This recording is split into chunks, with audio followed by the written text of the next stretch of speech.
Hello, Jake. It's been over 16 years since we lost him. How are you coping? I still don't understand it, James. Every day I think about him. I know, Jake.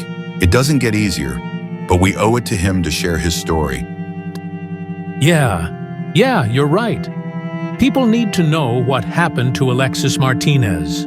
They need to understand what really went down that day. We can't let his story be forgotten. He was young, charismatic, a man whose life revolved around the animals he loved. But on Christmas Eve, 2009, something went horribly wrong inside a marine park in the Canary Islands. 29-year-old Orca trainer Alexis Martinez entered the pool for what should have been a simple rehearsal. Minutes later, he lay lifeless, dragged to the bottom by the very Orca he had trained, trusted, and performed with. His body showed brutal internal injuries, his ribs crushed, his vital organs torn. The official reports would later confirm what the world feared. This was not an accident. This was a violent attack, and it was only the beginning of a much deeper, darker truth behind the glass walls of captivity. This is the tragic, horrifying final story of Alexis Martinez. Wait, welcome to the Animal Quest channel. If you care about the truth behind animal attacks and the stories they tried to bury, make sure to subscribe, like, and share this video. Let's begin. Alexis Martinez was 29 years old, a man in the prime of his life, full of passion, ambition, and an unwavering love for animals. To the world, he was a marine mammal trainer. But to those who knew him, he was so much more. Compassionate, driven, and deeply respected by his peers, Alexis had dedicated his adult life to understanding the creatures he worked with every single day.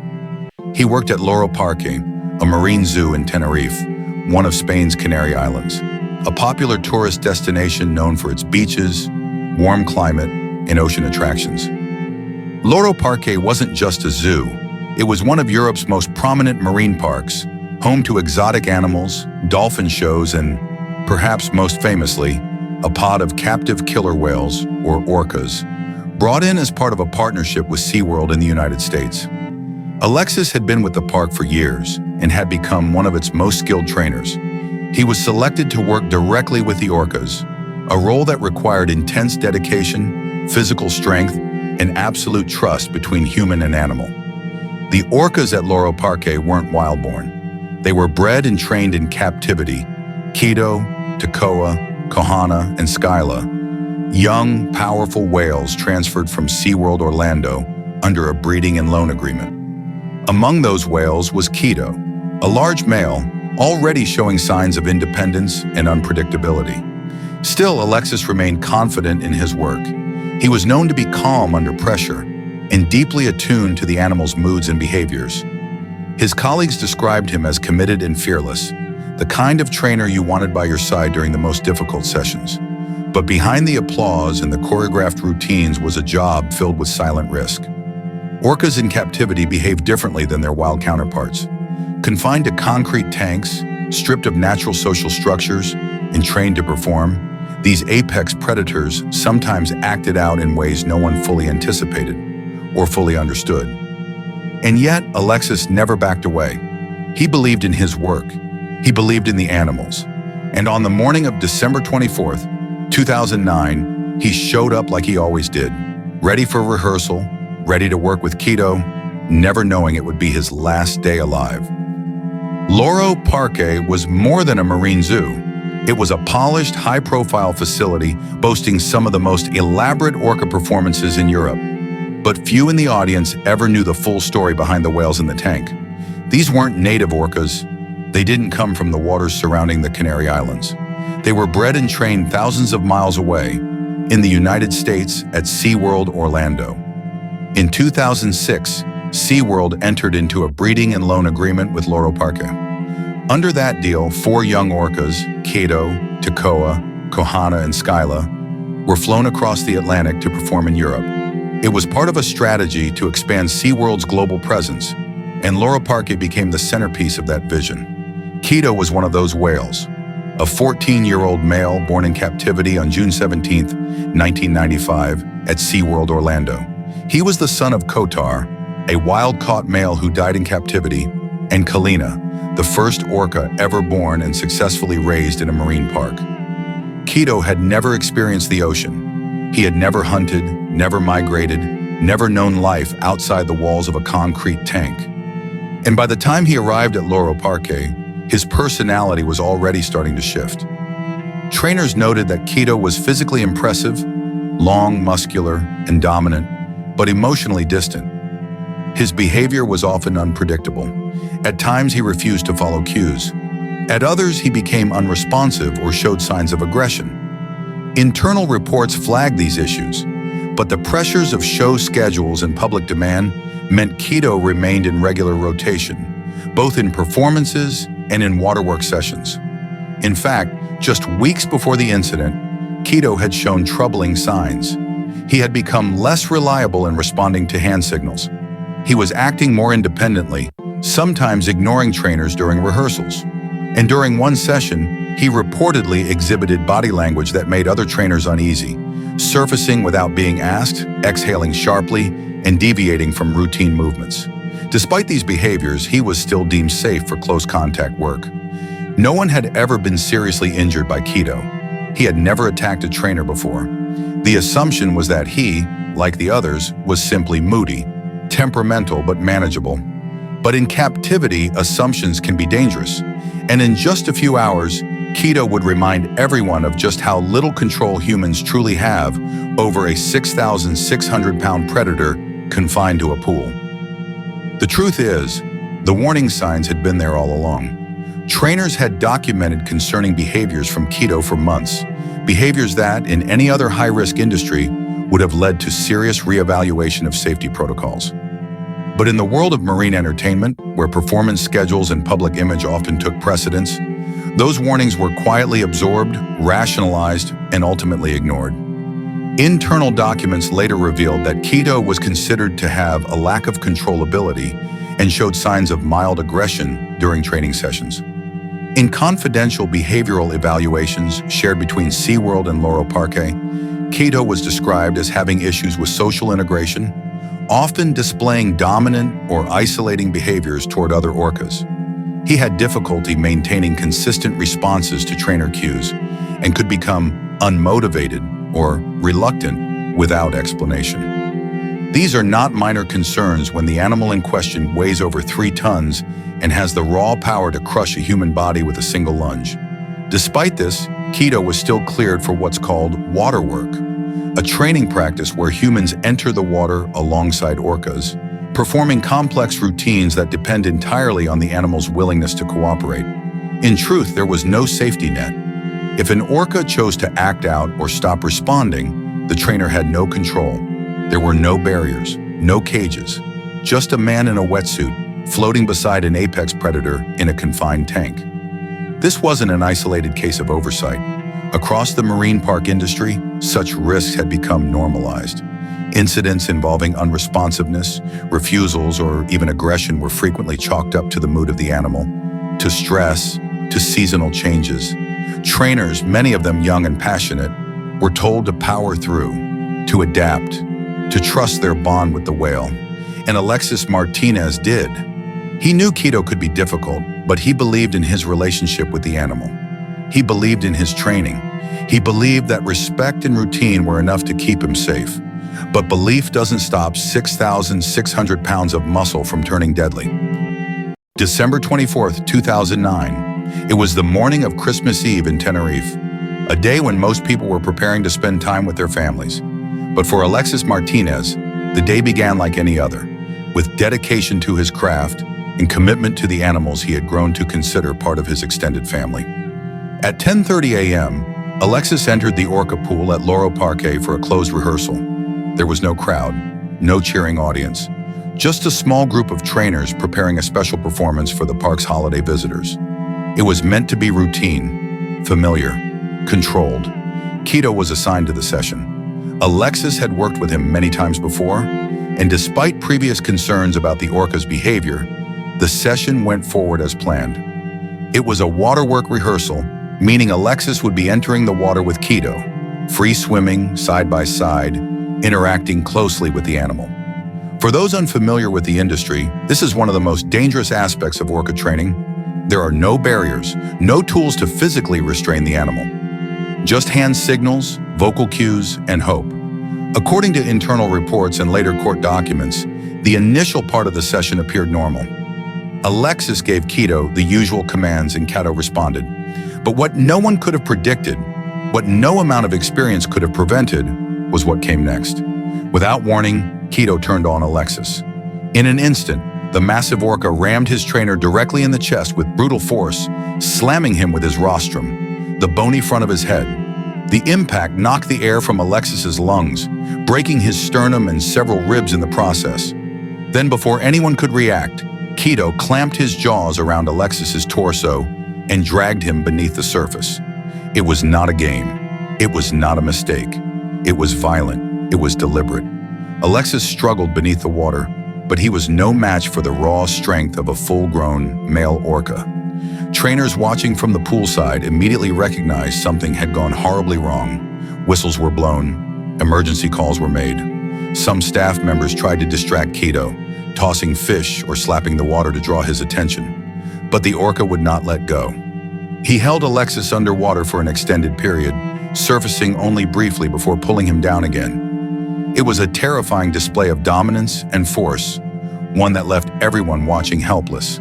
When Keto finally released Alexis's body, the damage was already done. His chest was crushed, his lungs collapsed. He had massive internal bleeding, a ruptured liver, and multiple fractures. Trainers jumped into the pool and pulled his lifeless body from the water, initiating CPR on the platform. Paramedics arrived minutes later, but it was too late. Alexis Martinez was pronounced dead at the scene. The rehearsal had turned into a tragedy. There was no audience in the stands that morning, but the echoes of what happened would ripple far beyond the walls of Loro Parque. Because this wasn't just an isolated accident, it was the result of a system that prioritized entertainment over safety, a system that had ignored its own warnings, and a system that, within 2 months, would face an even greater reckoning. The hours following Alexis Martinez's death were filled with grief, confusion, and an urgent need for answers. For the trainers who worked beside him, the loss was deeply personal. For the public and authorities, it raised a critical question. What exactly happened inside that pool? An official autopsy was ordered by the Canary Islands authorities. When the report was finally released, the findings were stark and devastating. This was no mere accident, no misjudged maneuver. Alexis had died from a catastrophic series of injuries that left little doubt about the violence of the attack. The report described severe blunt force trauma to the chest and abdomen. Multiple ribs had been broken, some snapped completely in half, along with fractures in his sternum and vertebrae. The immense pressure from Keto's impact had also torn through Alexis's internal organs. His liver was ruptured, a wound typically only seen in high-speed car crashes or crushing trauma. There was significant hemorrhaging throughout his abdominal cavity. Both of his lungs had collapsed. The report also indicated signs of drowning. After the initial impact, Alexis had been held underwater for long enough to take water into his airways. Despite his experience as a swimmer and trainer, he never stood a chance. Keto's attack had rendered him instantly incapacitated, stripping him of the ability to fight back or even scream for help.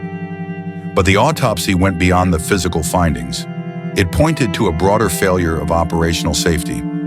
According to official statements from the Canary Islands labor authorities, Alexis had not died from simple miscalculation. The injuries were consistent with a deliberate and aggressive act by the orca. It was classified as a workplace accident resulting from exposure to an unsafe animal, one known to show signs of aggression in the past. That conclusion raised immediate red flags. If Keto had displayed warning signs, why had he been allowed to continue close contact training? Why was Alexis in the water with an animal that had already been flagged as difficult to control? At first, Loro Parque remained quiet. Statements were limited. The death was described publicly as a tragic accident, a narrative that downplayed the extent of the violence involved. But those who had seen the report knew better. This wasn't just a case of an animal behaving unpredictably. It was the brutal, deadly culmination of years of ignored red flags, industry-wide denial, and the false belief that trust and training could override instinct and power. Alexis Martinez didn't die peacefully. He was crushed, drowned, killed by a whale he had devoted his life to caring for. And the worst part was, he wasn't the last. In the immediate aftermath of Alexis Martinez's death, the story the world was told didn't match the reality inside that pool. Loro Parque's initial statement described the incident as a tragic, accidental drowning. They claimed Alexis had slipped or blacked out during a routine session, and that Keto's involvement was minimal, if mentioned at all. To the casual observer, it sounded like a heartbreaking but non-violent accident, something that could happen in any high-risk job, something that didn't involve a 3-ton predator turning on its handler. But behind the scenes, the truth was far more disturbing, and the park's leadership knew it. Internal communications, later leaked and cited by investigative journalists and Orca advocacy groups, showed that Loro Parque was aware almost immediately that Alexis had died as the direct result of a violent attack. He hadn't simply drowned, he had been crushed. Memos between staff and legal counsel discussed the severity of the wounds and their urgent need to manage the park's public image. There were concerns not just about backlash, but about potential liability. Admitting that an orca had killed a trainer during rehearsal could have triggered investigations, legal challenges, and a wave of negative publicity for both Loro Parque and SeaWorld, which had loaned the whales to the facility. So the narrative was crafted carefully. Interviews were limited. Details were withheld. The autopsy results, though publicly accessible in Spain, were not widely disseminated to the international press. Meanwhile, SeaWorld, Loro Parque's American partner, began its own quiet damage control. According to documents later uncovered by investigators, SeaWorld officials were involved in the early crisis response, even advising Loro Parque on how to shape the language around the incident. An internal SeaWorld memo from early 2010 admitted plainly, "We must be extremely cautious about how this incident is portrayed in the media. Avoid language that implies aggression or predatory behavior." Another line suggested, "Frame the event as a tragic but unpredictable occurrence. Emphasize the emotional bond between trainer and animal." But the cracks in the story didn't hold for long. As the autopsy findings became public and questions mounted, the truth began to surface. Alexis had not slipped. He had not drowned quietly. He had been subjected to a sustained, aggressive assault by an animal with a documented history of concerning behavior. The Canary Islands' own labor authority confirmed that the cause of death was due to massive trauma inflicted by Keto, not a mere accident. So why was the truth hidden? Because admitting what really happened meant opening the floodgates. It would force the public to confront the brutal reality of keeping orcas in captivity for human entertainment. It would question the ethics of forcing massive, intelligent predators into concrete tanks and expecting them to perform like circus animals. It would expose a systemic disregard for safety, both for the animals and the trainers who risk their lives daily. And most damning of all, it would prove that Alexis Martinez died not just because of one whale's actions, but because of an industry built on denial. Despite the overwhelming evidence that Alexis Martinez's death was the result of a violent orca attack, no legal action was taken against Loro Parque or SeaWorld. The park did not face criminal charges. There were no formal investigations into their safety protocols or training methods. The company issued a brief statement expressing their sorrow, but there was no acknowledgement of negligence or a breakdown in safety standards. Within weeks, Loro Parque was back to business as usual, resuming its orca shows without significant changes in their policies or procedures. The public was told that safety measures would be reviewed, but in truth, it was little more than a superficial response aimed at keeping the public calm. In the aftermath, the marine park industry continued its operations with minimal disruption. SeaWorld and Loro Parque did not face the kind of systemic overhaul that many experts believed was necessary. The trainers, who had worked with Alexis, returned to their posts. The orca performances continued. The message was clear. Life at the park would go on. But outside the confines of Loro Parque, things were beginning to shift. Animal rights activists, who had long criticized the captivity of orcas, began to rally around Alexis's death. His tragedy was not an isolated incident. It was part of a disturbing pattern of violence that seemed to be an inevitable byproduct of keeping orcas in captivity. Groups like PETA and the whale and dolphin conservation began to put intense pressure on the industry. They pointed to the evidence that orcas in captivity suffer from severe physical and psychological stress, and that incidents like the one that killed Alexis were more than just rare accidents. They were a direct consequence of the unnatural environment in which these animals were forced to live. Their voices were loud and their message was simple. Orcas do not belong in tanks, and if the marine park industry didn't change its practices, more deaths would follow. Then, in 2013, the documentary Blackfish was released. This film had a profound impact on the way the public viewed orca captivity. It chronicled the life of Tilikum, the orca responsible for the death of trainer Don Bronshow at SeaWorld in 2010. But it also referenced the deaths of other trainers, including Alexis Martinez. The film painted a chilling portrait of an industry built on exploitation, where the lives of trainers and orcas alike were jeopardized for the sake of entertainment. The film had a significant cultural impact. Public backlash against SeaWorld reached new heights.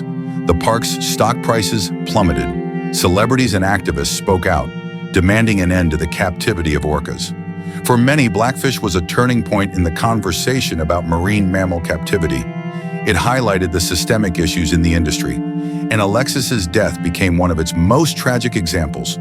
For Alexis's family and colleagues, the release of Blackfish was a bittersweet moment. His death, once swept under the rug, was now a part of a larger narrative, one that questioned the very existence of marine animal entertainment. But for many, it also served as a painful reminder of how the industry had failed to protect the people who worked for it. The pressure for change only continued to grow. As more people learned about the dangers of keeping orcas in captivity, and as more trainers spoke out about the risks they faced, the industry's carefully maintained facade began to crack. Alexis Martinez's death, though tragic and shocking, was not an isolated incident. It was part of a disturbing pattern of violence that had long plagued the marine park industry, especially involving orcas. These powerful, intelligent creatures, taken from the wild and forced to perform in artificial environments, had repeatedly shown their capacity for aggression. But the industry, seemingly unwilling to confront the consequences of its practices, continued to push forward. The death of Don Bronshow in 2010 at SeaWorld Orlando, less than 6 months after Alexis's death, brought global attention to the dangers of orca captivity. Dawn had been a seasoned trainer, one of the most respected in the industry, and she was killed by Tilikum, the same orca featured in Blackfish. Tilikum had a history of aggression, having been involved in the deaths of 2 other people, Kelty Byrne in 1991 and an earlier incident with a man at a different SeaWorld park. Kelty Byrne's death occurred during a show in Victoria, Canada. Kelty, a young marine biology student and trainer, had fallen into the pool while attempting to retrieve a hat. In a tragic sequence of events, the orcas in the tank pulled her under and drowned her. Kelty had no chance. Just like Alexis, Kelty had been caught off guard by an animal that was far stronger and more dangerous than anyone had anticipated. Despite these repeated incidents, the marine park industry did not fundamentally change. There were no sweeping reforms, no changes in how the orcas were handled, and no significant reassessments of whether keeping orcas in captivity was ethical or safe. Instead, the narrative remained the same. These were isolated incidents. These animals were safe with their trainers, if only people followed the proper procedures. The industry continued to argue that the trainers were the problem, not the animals. It was the trainers' mistakes, not the orcas' behavior, that caused the deaths. But after a certain point, one has to ask, how many more deaths will it take before we ask the real question? Should these animals be in captivity at all? The list of trainers injured or killed by captive orcas continues to grow. And while every individual death is tragic in its own right, the repeated nature of these incidents points to a deeper, systemic problem. A problem that is rooted in the belief that orcas can be safely kept in tanks for human entertainment. The industry's response to these tragedies has always been to downplay the underlying causes and focus on the actions of the individual animals or trainers involved. But as the years go by and more people are made aware of the risks, the mounting evidence is impossible to ignore. The question remains, how many more trainers must die before the industry admits that it is not safe for either the trainers or the animals to live in such an unnatural, dangerous environment? Alexis Martinez's death left behind a legacy that, while tragic, underscores the complexities of the animal entertainment industry. He was passionate about marine life, especially orcas, dedicating his career to understanding them and forming bonds with them that many would never experience. His colleagues described him as a committed, caring trainer who was known for his patience and respect for the animals he worked with. He didn't just work with orcas, he loved them. And his ultimate sacrifice stands as a stark reminder of the price paid when entertainment takes precedence over safety. Friends and family who knew Alexis have spoken about how his love for animals was genuine, how he felt a deep connection to the creatures he cared for. In interviews, his colleagues recalled his enthusiasm for marine life and how he always believed that humans and animals could coexist, even in the context of a marine park. But what many didn't realize at the time was the danger inherent in the very nature of the work he loved.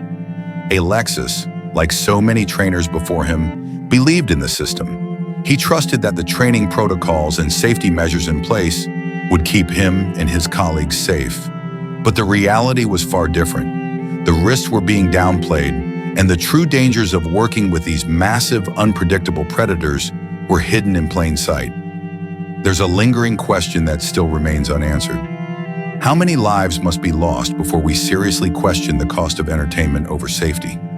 How many people like Alexis have to pay the ultimate price before the world stops and reconsiders whether it's worth the risk to keep these animals in captivity for the sake of human entertainment? The legacy of Alexis Martinez is not just one of tragedy, it's a cautionary tale.